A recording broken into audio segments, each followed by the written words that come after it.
This is a pretty big chunk of the business, so selling this would be pretty material. Talk us through it. It would be pretty material. Look, they've outlined for a while that this was a business they wanted to exit. They've been looking at various options for it, possibly selling it, possibly spinning it, possibly doing some other kind of breakup of it.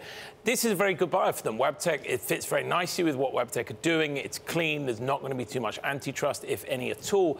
The interesting thing is for Wabtec, it really is an asset that is roughly the same size as Wabtec's current market cap, about $8 billion. So the way it's going to be structured is going to be, something that they'll have to do a lot of work on.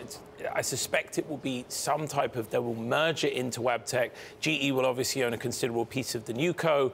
And then it's just a question of whether over time GE sort of winds its stake down. Does Wabtec put some leverage maybe on the asset and pay GE off? I mean, there's an argument for GE to hold on to a big stake of it because GE Transportation is one of its most profitable units overall, even as John Flannery had said that they want to divest that business. That's right. It's a good unit for them. It's not one, they've exited water, they've exited some other bits that were doing less well. As you say, transportation is actually something they like and something that has historically done well for them. So I think they will keep an interest, at least in the near term.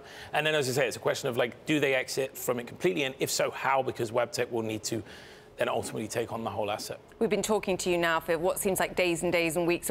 AT&T, Time Warner, they wrapped up, at least AT&T did their side of it. What did we hear? Give us the timeline on decision-making now. AT&T have played it very cool, and in a way, I suppose the failure of the DOJ to present a real smoking gun has allowed them to do that. So AT&T and Time Warner have just stuck to their knitting on this. They've said, look, we are putting together two companies. It's a vertical merger. There's nothing wrong with that. You've never blocked a deal like this before.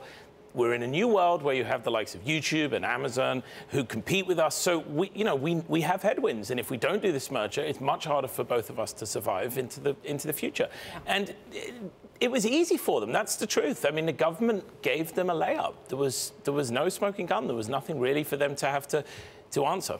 This is a dumb question, but let's just say that the judge rules in favor of the companies and against the DOJ. Does the government have any recourse after that, or is it over?